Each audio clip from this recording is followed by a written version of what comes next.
Assalamu alaikum warahmatullahi wabarakatuh. My name is Subbiyal Nadeem, reporting for Light TV. Today we have a very special guest with us today, Umar Headar Cheema, a personal mentor of mine, my boxing coach, and someone who mentors the youth in our community. Assalamu alaikum, Umar, how are you? I'm good. Wa alaikum assalam wa rahmatullahi wa barakatuh. So, Umar, tell us a little bit about your background, your experiences, and what you do professionally. Bismillah ar-Rahman ar-Rahim. So today I'm obviously on the Light TV. I'm happy to be here. I was asked by some of my sheikhs and mentors to come speak on their channel, and it's a blessing to be here. So in the past, all my life I was pursuing boxing and sports. My father himself was a sportsman, so naturally I was inclined towards that being young. I got a lot of inspiration watching Rocky II when I was a kid. And I took it as far as I could go. I've always been a very ambitious person, a focused person. I can't really do things halfway. It's just not in my personality. I either go all the way to the top or I leave it all the way. So I was chasing boxing for a while, and I got to a pretty high level. I was fighting in national tournaments. I was fighting all over the USA, and I fought a little bit internationally. I had almost close to 100 amateur fights. So it was the main focus of my life. I was very driven, and I wanted to be a world champion. It was all I would think about all day long, boxing, boxing, boxing. But somewhere along the line, every time the big moment came, it felt like Allah had blocked boxing.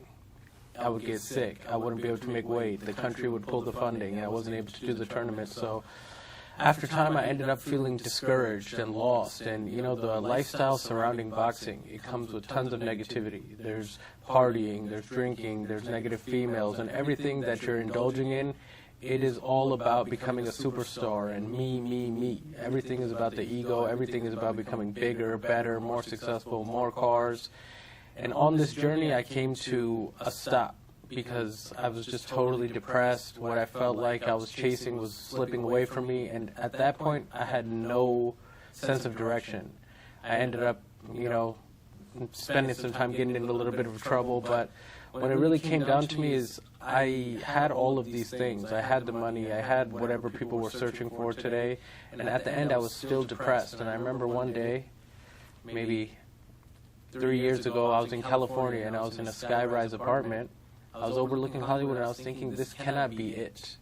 Life can't just be this, you know? I was feeling empty, depressed. I had all the friends around me, but they were around me for the wrong reasons.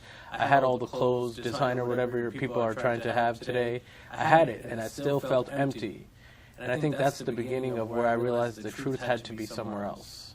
So now, currently today, I've been studying Islam because, like I mentioned earlier, I can't really do things halfway. So I've spent my life now focusing on studying, trying to attain knowledge, spending my time around the people of knowledge, and yeah, just currently doing what I can to give back and continuing my studies. So, Umar, when you were when you were having these experiences and you were boxing, you're training professionally, you're traveling across the world and you're surrounded by this negativity, what really was that turning point for you where you understood you had to change your life and your environment? Well, the turning point, I can't really pinpoint one point in my life that was the turning point. I just remember I wasn't getting pleasure out of the things that I thought were giving me pleasure. I kind of exhausted negativity. And sometimes I look back at this period in my life and I feel like it's a major blessing, because a lot of people today, they do small amounts of negativity on the weekends. And this thing leads to them chasing it forever. But me, I had took all these things to the extreme, the going out, the doing the wrong thing. I had took it to the extreme where I found out at the end is nothing. So I can't really pinpoint the moment my life changed, but I was ready to accept a change. And then in my life, when I was back home, hanging out with my parents, I ended up meeting a sheikh, and his name is Sheikh Wasim Sadiq. And he was a very interesting man to me because he didn't come to me preaching Islam at all. He put some thoughts in my head that made me see things differently. And that's what I feel like a lot of people have trouble with. They're not bad people, they're not bad kids, they're in the wrong thing, and they don't see things from another perspective. And I feel like if you change somebody's perspective and the way they see things, their whole life will change. It's not that their kid is a bad kid, it's he's not seeing things from the right angle. When going through this change and your lifestyle is changing, do you really feel like you had anyone that you looked up to that inspired you to change and to be better? Yes, of course. Like I mentioned, Sheikh Wasim Sadiq was always a big inspiration in my life because it's very hard just in my life when I would come across, it was tough for me to fully respect someone as a mentor. Because I always had my father who has been a great influence, and I would use him as a measuring stick to, this person, they're good, or this person's successful, this person's not. And to win somebody's respect, it was a big thing, and he did it very early by showing me he just knew a lot of things about life that I didn't know. I didn't have any of the answers to. And he was showing me that, you think you have all the knowledge, but you have very little. You actually don't know at all what you're doing. And it was the first time I felt that. I was feeling I'm this big guy, I'm very clever, I'm very ambitious, and it was the first time someone was able to show me that in the grand scheme of things, you haven't acquired knowledge. You're missing a lot of basic things on your character, your fundamentals, how you behave with people, and you actually, to be upfront, he told me you have a huge ego. And this was the first time I had to actually think about that. Because everything we're chasing in America is based on the ego. Instagram, you post a picture, you want to show people what you have. A lot of people don't even really have this. They just want people to see they have it so they feel big. Or, people want fame. Why do they want fame? They don't even know. They want people to see them and to look at them and acknowledge that, yeah, that person's done it. They want to be getting validation and these kind of things, but a lot of time they don't even know why. And the whole culture in the society of the West is kind of very heavy on it. Make yourself big, make yourself a star, make yourself popular. But a lot of people, they don't even know what they're chasing, why they're chasing it, They spend their time, I guess, idolizing these type of negative influences in society. But yeah, it was just, I think, a wake-up call for me was when I realized I didn't know anything, You have to accept that at some point, I feel like, in Islam, that we don't know much as humans, I was thinking of the lesson. In the Quran, it begins Alif Lam Mim, and if you do not accept that you don't know what this means, you'll never benefit from this book. Today we have a lot of youth that are stuck in the same dilemma. They're stuck in a cycle of negativity, chasing fame, money, and things that the Western society pushes on them. So, nowadays we call it being stuck in the matrix. What can you suggest and what advice could you give to the youth who are stuck in this cycle? How can they get out of it? Good question. So it depends, though. If they're already involved in Islam and they don't have the connection to Islam, the first thing I would recommend to them is don't just pray and say things that you don't know what it means. You should really try to engage with the prayer. For example, I always tell my students to read the translations, know the translations of the ayahs and what you're saying to the Lord of the world. What is the point of praying? If they have a little bit more knowledge, you should read the seerah and see what this religion is actually about. And for those people who are totally disconnected, lost, or maybe even disbelieving, I think it takes for us to build strong leaders in the community, role models, and people who are understanding. A lot of times, people will have problems, and their local sheikh will say, Astaghfirullah. And this is a big mistake, if you ask me, because Islam is perfect, and Muslims are not perfect. If you judge anybody by Islam, we're all Astaghfirullah. There was an interesting point is, for example, if I'll give you a boxing reference, if somebody has had a local trainer their whole life and they're getting to the championship level, and they often in the boxing business they advise them to fire their local trainer and get with a world-class trainer who has a profile. So if they do that and they get with this world-class trainer with the profile, oftentimes they will get knocked out and lose. And why? It's because that trainer is teaching him with all the knowledge of boxing. He knows the perfect angles on the punches. He knows exactly what to do, the counters, all these things, how to train, what techniques. But he's missing the thing that the trainer had, the local trainer, and that is the knowledge of the person. He knew how fast the kid was, how much heart he had, how many push-ups he could do. And Islam is kind of the same way. If we try to teach people with the knowledge, we're going to fail only on the knowledge. We actually have to have knowledge of the person. And a lot of people either don't have time or don't care to take an interest in people. You have to care about the person you're trying to help and make the Islam fit him instead of trying to make him fit the knowledge, because as Muslims we can't fit the knowledge. It's perfect. But slowly by slowly we just try to do better every day and, repent and try to, purify ourselves. What advice would you give to other teachers in the community who are trying to mentor the youth and guide them to a better path? The first thing I'll say is don't be closed-minded. A lot of times in Islam, there's a lot of people who are very restricted in their thought. And they will say there's only one way to do things, and you can only do things this way, and, the other group the same way, and people end up confused. watching a lot of this content on the internet or reading these type of things, they get confused because of the rigidity. Some people are, it's just a big mess. We should accept Islam as one Islam. If people are saying, La ilaha illallah, Muhammad Rasulullah, they face the Qibla, they eat zabiha, they pray salat, we should accept them as Muslim, and we should stick to the points that are in common, because division is never going to help us. And like Surah Ali Imran, they tell us to hold on to the rope of Islam and don't be divided. So I think being rigid pushes people away. If somebody's trying to wear the hijab and they don't normally wear it, and you start saying, oh, astaghfirullah, you're pushing that person away realistically. We have to guide people and guide them with love. And we should always remember that ourselves are not perfect. Every human is making mistakes. Sometimes people come across that they have things very figured out or they're very perfect, and this makes people a little bit fearful from approaching the person. We need to be kind. We need to be caring. We shouldn't just look for people's mistakes. We should try to guide them with love. So to these youth who are looking for guidance and they feel overwhelmed about the division or the misinformation that's spread or the judgment from the community, what do you think they should do? What type of perspective should they have going into this, and where should they start? I mean, I think my first thing is, like, no matter what, if everybody could, you should never stop praying. This was a lesson that I learned early on from my Shaykh Hussein Sadiq. I was doing all kinds of negativity, and I was feeling like a hypocrite if I prayed. And the mind will do this to you. You believe in Islam, you believe in these concepts, but you do a sin or you're doing sins and you feel like you're going to continue doing them, you feel like a hypocrite believing in Islam, so you leave prayer all the way. This is a trick from the shaitan. It's mentioned many times in like scholars' books and all over. Shaitan hates the salah. Even if you're doing a negative deed and you continue to pray, you'll find soon, especially if you pray 2 rakat for the Salat al-Tawbah, you'll find that this bad deed automatically, or bad habit you have, is going to leave itself automatically. If you continue to pray, it's almost, I would say, 80% of the key.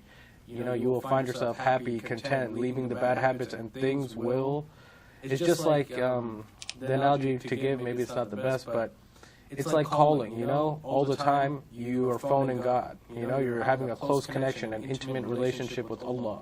And for us, it's very hard to leave these habits, but for Allah, it's very easy. It's nothing. Allah is ala kulli shay'in qadir. He controls and has power over everything.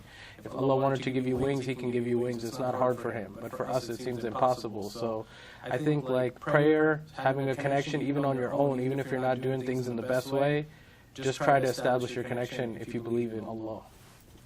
You know, in our community, we have a lot of organizations, youth committees, and masjids and MSAs. What do you think specifically our community needs in the DMV? What do we struggle with in our area with the youth and reaching out to the youth? So I think like the number one thing I would say is that today there's a problem because the Muslim youth has the same role models as the kuffar. You know, they both look up to Drake. And when you're looking up to Kafir as your role model and what they're doing, and you want to be like them and be in their practices, it's going to lead you off the path of Islam. When I first started this journey, my Shaykh had told me about Surah Kafirun, and I didn't even know one surah, you know, at least well. I was just familiar with small ones like Surah Kawthar and Ikhlas, basically, and it wasn't even correct. But I ended up reading Surah Kafirun, and it was just very powerful. The message of it was that they will never follow what we follow, and we will never follow what they follow. We will never look up to what they look up to, and they will never look up to what we look up to. So with that in mind, if you think about today, how many of the Muslim youth are idolizing and worshiping unknowingly the same things that the lost, disbelieving people are? A lot of them. You know, there was another one that I came across just reading the translation early on, Sabbih isma rabbikal a'la. You know, it's a command to exalt the name of your Lord, the Most High. And we have a platform today on social media, you know? And a platform means you're raising something. And what do people put on this platform? They put sports teams, they put designer clothes, they put rappers, they put jewelry, they put haram, they put music. How many people put Allah, exalted is He, on the platform? Very few. So I think we need to, you know, kind of re-identify and be proud of being Muslim, because being Muslim is a badge of honor. If you look at the heroes of Islam, Islam is azim. It's a grand, amazing thing. You know, if you look in the development of humanity, they made the roads, they made the coffee, they made the sciences, algebra, you name it. Muslims invented it. So as soon as we restore pride and izzat and honor on Islam, and we have the right role models in our community, it's the greatest thing ever to be. It's the real cool club. So So where do you think people could go to look for these role models? You know, a lot of people struggle with finding someone to look up to who has a positive message nowadays. Where do you think they could go to look for these people? This is a tough question because I think somewhat it takes people, you have to have a little bit of a personal relationship, but I can say from what I was hearing earlier in the discussion, on this channel, the Light TV, there's going to be some type of question and answer program coming. So if anyone's having a very tough question or a problem that they're ashamed to talk about or feel like it's, you know, they need help and they feel comfortable, we'll be able to, I think, answer the questions on this program, inshallah. You know, from my personal experiences with students on my campus and around the area, I've been teaching some boxing, talking to them. There's a lot of Christians and Jewish kids who are looking into Islam and people who are not of the religion who want to come into the masjids, but they have this fear that they'll be judged or they have this fear that they won't be accepted. What do you say to them? How do we get them into the masjids? So my advice to them is hopefully they could find somebody like you who is they feel comfortable speaking to or who could take them and show them around. But, you know, as Muslims, we have to honor our guests. And even if you look at the, you know, in the seerah of the Prophet sallallahu alaihi wasallam, he's always calling to Islam in his actions, in his mannerisms, in the way he behaves. A lot of times people see things you're doing. If you're kind to somebody and you eat with them and shortly after you go pray and they see you praying and you had ate together and you were being a very good host, they're going to naturally inclined to be interest in Islam. They will naturally be inclined to have interest in Islam because of your conduct, your mannerisms. And I know a couple people in this community who have great character. Their character calls people to Islam. They're not giving da'wah, their character, the way they behave. Maybe people who are their employees and things like that, they want to be Muslim because that person has a sense of peace and he seems like a person who is genuine, sincere, and you know, really loves people because this religion, it's growing. It's growing a lot in America. It's constantly growing and people just need the right representative. Nobody's perfect, but somebody who can give them a good sense of the brotherhood, the camaraderie, you know, I was talking to someone yesterday, they told me they loved the concept of ummah, as we are one united nation. We are a nation under Muhammad sallallahu alaihi wasallam. And this concept, you know, people are alone today. They're depressed, they have anxiety, they have stress. Sometimes they don't get along with their family. Islam gives you the sense of your family. You know, we're brothers in this religion. Alhamdulillah. So you think to give people this unity that they need and to develop this character, they should read the seerah, understand the teaching of the Prophet, and really apply that to their lives? Yeah, definitely. You know, we should try to have an understanding of the big picture. You know, this is one person, Muhammad sallallahu alaihi wasallam, who changed the whole world. If you add up all this Instagram, Facebook, all these things together, he has more followers than all of them combined. He never left this small region and it's gone across the world, you know? And he's an amazing personality. He shows us the example of how to be a husband, how to be a leader, how to be a politician, how to do business. Anything you want, he's the best of it. So I think today, a lot of people are struggling with anxiety, depression, illness, medication, drugs, whatever you name it. And the cure is in Islam. The cure is in Islam. You could go to a pharmacist and get medication, but that medication has side effects. Islam is the only thing that could cure your heart, you know, and I feel like I've experienced it myself, first hand, because I never thought I'd be on this path. I never thought I'd be doing this. I never thought I would not do those things. I never thought I would not hang out with those people, but you know, the Quran is the Furqan. It's the criterion. It is the separation from right and wrong. And one of the miracles of the Quran I find is that it changed my environment completely. And it totally separated all the things on the wrong path and called me towards people all on the right path. I remember one day when I first had started this journey, and 3 months in, I felt kind of strange. All my friends were sheikhs and hafiz and alim. And I was thinking, where are all my friends, the troublemakers, the hoodlums? And it was just at that point I realized the Quran is having some type of powers that we can't really understand or explain, but, you know, it's the word of the Lord. You know, considering this major change in your life, you're completely on a different side from where you used to be. One can say, as if you were reborn. What advice would you give to your younger self? Say there's a mini Umar out there listening, what would you say to them? I don't think there's much I could say to him. He wouldn't really listen, but I don't think I was a bad person, you know? I really think at that time I was like, I had a good heart. I still had a lot of the things I just didn't understand. And the main thing was I had a big ego. In this religion, until you can understand you are a very small, insignificant creature in this world. There's been generations before you, and there will be generations that come after you. You have to respect your parents because Allah created them before you. Allah created the world in extreme precision, in extreme knowledge that you can't comprehend. So all these little things that I had issues with, being disrespectful, not respecting people, thinking I'm this, thinking I'm that, is because I just didn't have knowledge. So I'm just thankful, alhamdulillah, things went the way they did, and Shaykh Hussein Sadiq was able to call me to Islam in the proper way for me. You know, it wasn't in a way where I was overwhelmed or it even started like that. He just was able to give me the idea that this thing is the correct way to, how I could say, change your life. Or it was the light. Islam is the light. You know, it brought me from darkness into light, and it's said in the Quran many times. This thing will bring you from darkness into light. So, alhamdulillah, I'm on the Light TV. Yeah, alhamdulillah. So what plans do you have for the future? You know, what can we expect? What's new to come? What are you planning to do with your future? So there's a couple of decisions on the way, but right now I'm focused on my memorization of the Holy Quran. I'm focused on, you know, mastering the language. And from there, I will definitely continue my studies, you know. I'd like to write some books in the future. I'd like to be an imam and do tarawih one day and all these kind of things, you know, because Islam is a great thing. I feel like a lot of people are on this path who are even hafiz and alim, and they don't know what they want to do with it. They end up working, or they just don't know how to apply it. But there's a lot of things we need to guide this generation, you know. The Quran is from back then until Yawm al-Qiyamah. It's not an old book.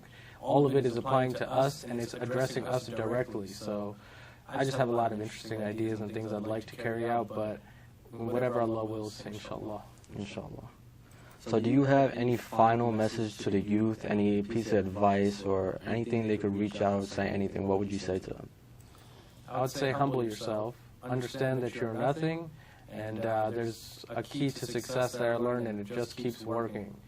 If you obey your parents as big, you obey your teachers as big, you obey your sheikh as big, Allah will make you big. But never focus on being big for yourself. Try to do good for humanity, because life is very short. It's like this, you know? A lot of my friends have passed away. A lot of them had died, and I felt like they were good people, but we were totally on the wrong path. Sometimes I wish they could have had a chance to hear some of these things. But life is quick, you know? It is a trial. It's just, inshallah, Allah forgives everybody, but, you know, life is very fast, so make the most of it. Believe in your religion, and yeah, I'll tell you this, in Surah Baqarah, Allah says, Ya ayyuhalladhina amanu, sorry. He says, Ya ayyuhalladhina amanu dukhul silmi kafatan wa la tattabi'u khutuwat ash-shaytan innahu lakum aduwwun mubin. It says, O you who believe, enter Islam in full. Not halfway. Enter Islam in full. Shaitan is clearly a sworn enemy to you. So a lot of these things are the tricks of the devil, and we don't even realize it. We just keep going with the flow. We keep listening to what these people are telling us. And what they're selling us in this country, on this Instagram, on this internet, it's all fake. Even if you get it all. I got to the top of it. There's nothing at the end of it. It just leads you to misery, depression, anxiety, suicide, whatever it may be. You see a lot of rich people, famous people who commit suicide. And it's because they have the wrong thinking. And you see a lot of the fakir, the poor people in these Arab countries, and they're living in bliss. And it's because they have the right thinking. They're grateful. So I would just advise people to try and understand life from a different angle. Be happy for what you have. Be thankful for what you have. Allah gave us everything. And a lot of times we say we have nothing. But we have legs, we have eyes, we have everything. You know, it's a blessing to be alive. It's a blessing to be here today. So I think just increase gratefulness is just good for you. You know, within the community, I feel as if there's this misconception where they believe if they strongly follow Islam, they won't be successful. What do you say about that? That they won't be successful? Yeah. It depends how you measure success. You know, I call it the Quran goggles. In the Quran, one of the most successful people is Ibrahim alayhi salam. At one point, he's homeless. And then the biggest of the losers is Pharaoh, the Pharaoh. If you compare them, Pharaoh has an army, he's got a kingdom, he's have all the soldiers, he got land, he has it all. And people these days would more likely want to be Pharaoh, the Pharaoh. They'd be impressed with these things, and it depends what you're searching for and how you measure success. Success in Islam is measured differently than what we have it measured as in the West. And the people who are truly successful are the people who dedicate themselves to Allah Azza wa Jal. You know, it was a pleasure interviewing you today, Umar. Hopefully the youth takes this message to their heart. Hopefully we have people reach out with questions. Until next time, Assalamu alaikum wa rahmatullahi wa barakatuh.